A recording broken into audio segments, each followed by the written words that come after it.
Hello guys, welcome back to our YouTube channel మిత్రమా ప్రయాణమా.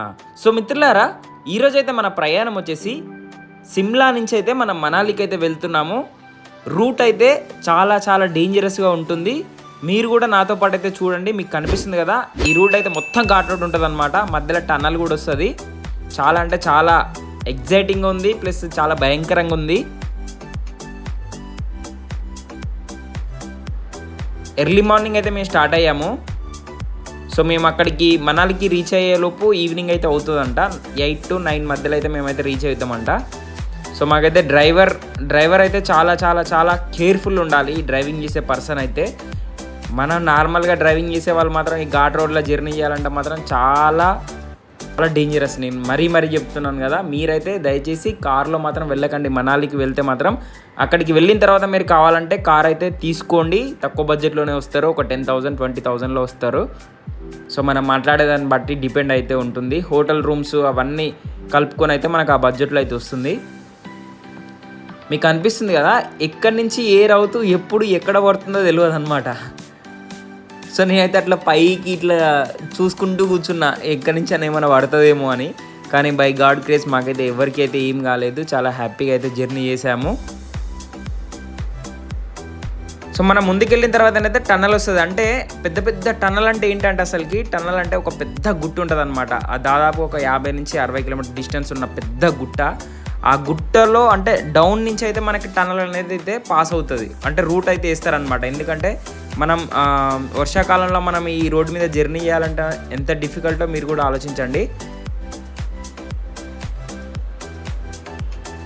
ఆ tunnel ఉండడం వల్ల ఏంటంటే మనమైతే సేఫ్గా మనం అనుకున్న ప్రదేశానికి అయితే రీచ్ అవ్వచ్చు. సో ఎలాంటి టెన్షన్స్ అయితే ఉండవు. అదే ఈ రూట్ మనం చూసుకుంటే వర్షాకాలం వచ్చినా కూడా మనమైతే అస్సలు దీంట్లో జర్నీ చేసే స్కోపే ఉండదు, అసలుకి జర్నీ చేయలేము కూడా అసలుకి. సో ఇప్పుడు ఇంకా వర్షం పడట్లేదు కాబట్టి మేమైతే వెళ్తున్నాము. సో ఇన్ కేస్ వర్షం పడితే మాత్రం రోడ్డు కూడా క్లోజ్ చేస్తారంట. ఇది టన్నల్ వచ్చేసి ఆల్మోస్ట్ 350 కిలోమీటర్స్ డిస్టెన్స్ అయితే వేస్తున్నారు. ఇప్పుడైతే కొంచెం ఒక 100 కిలోమీటర్ డిస్టెన్స్ వరకు అయితే మనకైతే టన్నల్ అయితే తగులుతుందంట. సో అది ఎలా ఉంటుందో చూద్దాం. టన్నల్ వర్క్ జరుగుతుంది కాబట్టి మనకైతే రోడ్ అయితే ఈ విధంగా ఉంది ఇప్పుడు ప్రజెంట్. సో ఆల్మోస్ట్ ఒక 6 months తర్వాత దీని రూపురేఖలన్నీ అయితే చేంజ్ అయిపోతాయి. చాలా చాలా బాగుంటుంది. అప్పుడు ఎలాంటి టెన్షన్స్ లేకుండా హ్యాపీగా రావచ్చు. ఈ గుట్ట మీద కూడా చూడండి, మనం ఒక టనల్ వేస్తుంటే మనకైతే సైడ్ నుంచి అయితే ఈ విధంగా రోడ్ అయితే ఇవ్వడం జరిగింది వీళ్ళు. సో అది టన్నల్ వచ్చే ప్లేస్ అనమాట. జేసీబీలతో వర్క్ జరుగుతూనే ఉంది ప్రజెంట్ కూడా.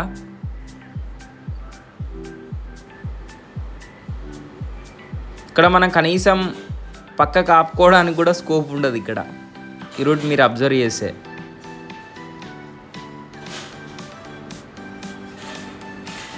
కార్లో కూర్చొని అయితే అస్సలకి ఇంకా ఎప్పుడు గుట్టలు దాడతాయిరా బాబు అనిపిస్తుంది. కానీ ఈ గుట్టలు అయితే అస్సలు క్రాస్ అవ్వట్లేదు. పోనీలే హ్యాపీగా కార్లో పడుకుందామంటే కళ్ళు మూసుకుంటే చాలు పెద్ద గుట్టల మీద పడ్డట్టు వస్తుంది అనమాట. ఎందుకంటే అంత మీకు కనిపిస్తుంది కదా ముందు టనల్ అది. సో మీరు చూసుకోవచ్చు, మొత్తం బ్యాక్గ్రౌండ్లో పెద్ద గుట్ట ఉంటుంది. కానీ ఆ గుట్ట కింద నుంచి అయితే మనం జర్నీ చేస్తాం చూడండి.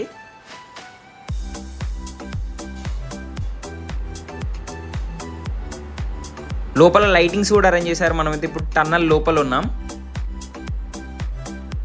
యాక్చువల్గా మనం వెళ్ళడానికి ఒక రూట్, పోవడానికి ఒక రూట్, వెళ్ళడానికి ఒక టన్నల్, పోవడానికి ఒక టన్నల్ అయితే ఉంది. కాకపోతే ఏంటంటే ఇంకా స్టార్టింగ్ స్టేజ్లో ఉన్నాం కాబట్టి ఇప్పుడైతే రావడానికి పోవడానికి ఒకటే టన్నల్ అయితే యూజ్ చేస్తున్నారు.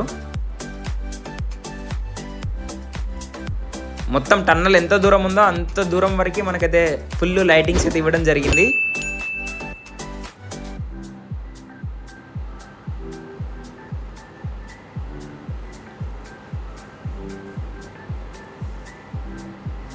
నేనేమనుకున్నా అంటే మామూలుగా నా కార్లో వెళ్దాంలే అని అనుకున్నా. బట్ నా కార్లో వచ్చుంటే మాత్రం నా కార్ మధ్యలోనే స్ట్రక్ అయ్యేది నాకు తెలిసి అయితే.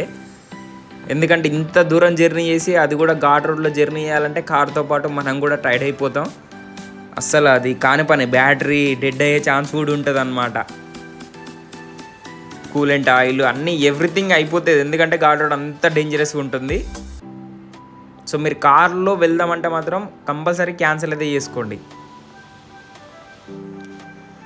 కొత్త కార్ అయితే మాత్రం మీరు వెళ్ళొచ్చు, కానీ ఒక 4-5 ఇయర్స్ ఓల్డ్ అయిన కార్ అయితే మాత్రం మీరు కంపల్సరీ వెళ్ళడానికి అయితే అస్సలు స్కోప్ కూడా ఉండదు. సో మనమైతే ఇప్పుడు టన్నల్ ఒక టన్నల్ అయితే క్రాస్ అయ్యాము, నెక్స్ట్ ఇంకో టన్నల్ అయితే స్టార్ట్ అవుతుంది మళ్ళీ.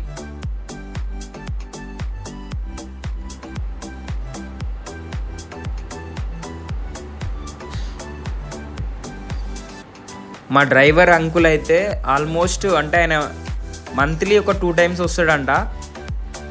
అతనికి మాత్రం నిజంగా హ్యాట్స్ ఆఫ్ చెప్పొచ్చు. నైట్ అంతా నిద్ర ఉండదు, మళ్ళీ పొద్దున్నే మాకు టూరిస్ట్ ప్లేస్లన్నీ చూపించాలి. అతను తింటాడా లేదా అసలు ఏం తెలియదు అసలుకి. మేము తినేదేమో హోటల్లో. సో అతను మేము తినేటప్పుడు రమ్మని చెప్పినా కూడా అట్లీస్ట్ నో ప్రాబ్లం మీరు వెళ్ళండి సార్ అంటాడు. అతను ఎక్కడ తింటాడా ఏంటా అని చెప్పి తర్వాత ఆలోచిస్తే అర్థమైంది, తను స్పెషల్గా ఫుడ్ అయితే తీసుకొని వస్తుండు. సో వీళ్ళ ఫుడ్స్ కూడా ఇక్కడ చాలా డిఫరెంట్గా ఉంటాయి. డ్రైవర్ని అయితే మీరు ఇబ్బంది పెట్టకండి, ఎంత నైట్ జర్నీ చేసినా కూడా వాళ్ళు తీసుకెళ్ళవలసిన ప్రదేశాలకైతే తీసుకెళ్తారు. కాకపోతే ఏంటంటే కొంచెం బాగా టైర్డ్ అయ్యిండు నైట్ అంతా. మనం ట్రైన్ ఇప్పుడు మనం అనుకున్న టైం కన్నా ట్రైన్ డిలే అయింది అనుకోండి ఒక 4 to 5 hours, ఆ ఎఫెక్ట్ మొత్తం మన మీద ఏం పడదు, డ్రైవర్ మీద పడుతుంది. ఎందుకంటే మనం నైట్ 12 o'clock దిగిన 2 o'clock దిగిన డ్రైవర్ అయితే మననైతే సేఫ్గా తీసుకెళ్ళాలి కదా, ఇఫ్ ఇన్ కేస్ హైదరాబాద్ నుంచి వచ్చే వాళ్ళు అయితే. సో లేట్ అయింది కదా అని చెప్పి ఇంకా డ్రైవర్ని నువ్వు ఏమైనా పర్లేదు అన్నట్టు మాత్రం చేయకండి. మీకు కనిపిస్తున్నాయి కదా రోడ్లు అయితే, ఇంక అంతే సంగతులు అనమాట. లైఫ్ మీద ఆలోచన లేకపోతే బతికి మీద ఆశ లేకపోతే మాత్రం మీరు ఆ డ్రైవర్ని ఇబ్బంది పెట్టండి, ఎక్కడికంటే అక్కడ తీసుకెళ్తాడు. సో నెక్స్ట్ ఇంకో టన్నల్ అయితే మనం క్రాస్ అయ్యాము. సో ఇట్లా టన్నల్ వస్తున్నాయి అనమాట. అంటే పెద్ద పెద్ద గుట్టలు తగిలినప్పుడల్లా మనకు ఒక టన్నల్ అయితే వేయడం జరిగింది. ఇంకా టన్నల్స్ అయితే వర్క్ అయితే కంప్లీట్ అయితే అవ్వలేదు. సో నాకు తెలిసి మార్నింగ్ టైంలో అయితే ఫాగ్ కూడా పడుతుందంట, చూడాలి. Very exciting. మనమైతే ఫాగ్ చూడడానికి ఇంత దూరం అయితే వచ్చినాము.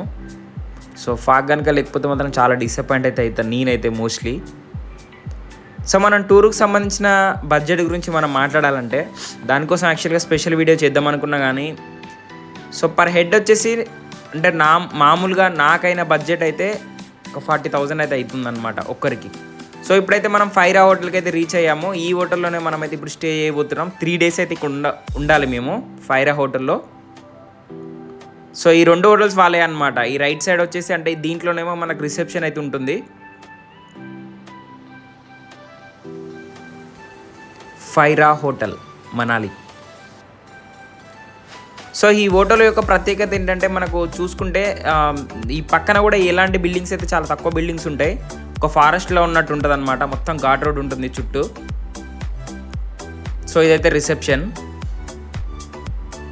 ఇప్పుడైతే మన హోటల్కి అయితే వచ్చాం కదా, ఇది లెఫ్ట్ సైడ్లో ఉన్న నా రూమ్ అనమాట. ఇది 602. సో మీరు కూడా ఒకసారి అయితే రూమ్ చూడండి. దీంట్లో అయితే మనకు కబోర్డ్ అయితే తీయడం జరిగింది. సో మన బట్టలు అంటే మనం 3 days ఉంటాం కాబట్టి సో చాలా పీస్ఫుల్గా ఉండాలి. మనకి ఇంకా ఒకటే రూమ్లో చిన్న మొత్తం గజిబిజి ఉండకుండా కొంచెం నీట్గా ఉండాలని చెప్పి కొంచెం బడ్జెట్ పోయినా కూడా పర్లేదు అన్నట్టుగా ఈ రూమ్ అయితే తీసుకోవడం జరిగింది. సో వాష్రూమ్ కూడా మీరు చూడొచ్చు ఎంత పెద్దగా ఉందో. ఇక్కడున్న ప్రత్యేకత ఏంటంటే మనకి ఇక్కడ ఏసీలు అయితే మీరు ఎంత పెద్ద లగ్జరీ హోటల్కి పోయినా కూడా ఇక్కడైతే ఏసీలు అయితే ఉండవు. ఇక్కడ మనం చూసుకున్నట్టయితే మిల్క్ పౌడర్ అయితే వాళ్ళు వేయడం జరిగింది. హాట్ వాటర్ మనం చేసుకొని దాంట్లో కలుపుకొని తాగడమే. ఇంకా మీకు కనిపిస్తుంది కదా టేబుల్ ఫ్యాన్ మాత్రం ఉంటుంది, కాకపోతే అది కూడా కొన్ని స్పెషల్ హోటల్స్ మాత్రమే టేబుల్ ఫ్యాన్ అయితే ఉంటుంది. మనకు ఫ్యాన్ ఉండదు, ఏసీ అయితే ఉండదు. సో చూడ్డానికి మాత్రం రూమ్ జబర్దస్త్ ఉంటుంది, ఎందుకంటే ఇక్కడ చలి భరించలేనంత చలి అయితే పెడుతుంది అనమాట ఇక్కడ. సో ఇది వచ్చేసి ఇద్దరైతే చాలా కంఫర్టబుల్గా పడుకునే స్పేస్ ఇక్కడ. సో హోటల్ గురించి మనం మాట్లాడుకుంటే మాకైతే 3 daysకి వచ్చేసి 6,500 రూపీస్ అయితే ఛార్జ్ చేసారు వీళ్ళు, ఓన్లీ స్టేయింగ్ పర్పస్. అండ్ ఒకసారి బాల్కనీలో ఎట్లా ఉంటుందో చూద్దాం. ఇదైతే నైట్ టైము, మనం డే టైంలో అయితే ఇంకా ఫాగ్ పడుతుందంట, early morning 5 o'clock. So night టైంలో కాబట్టి కొంచెం మనకైతే ఏం కనిపించట్లేదు. మొత్తం అంటే ఈ బిల్డింగ్ పక్కన మొత్తం యాపిల్ ట్రీస్ అయితే ఉన్నాయి. ఎర్లీ మార్నింగ్ అయితే మనం చూడండి 5 o'clock ఇది టైం అయితే వచ్చేసి మొత్తం ఫాగ్తో నిండిపోయింది అనమాట. అసలు ఇంకా చెప్పడానికి అసలు పాసిబుల్ లేదు, అంత బాగుంది అసలుకి. చుట్టూ ఫాగ్, అది మొత్తం యాపిల్ ట్రీసే మీకు కనిపిస్తున్నాయి అన్నీ.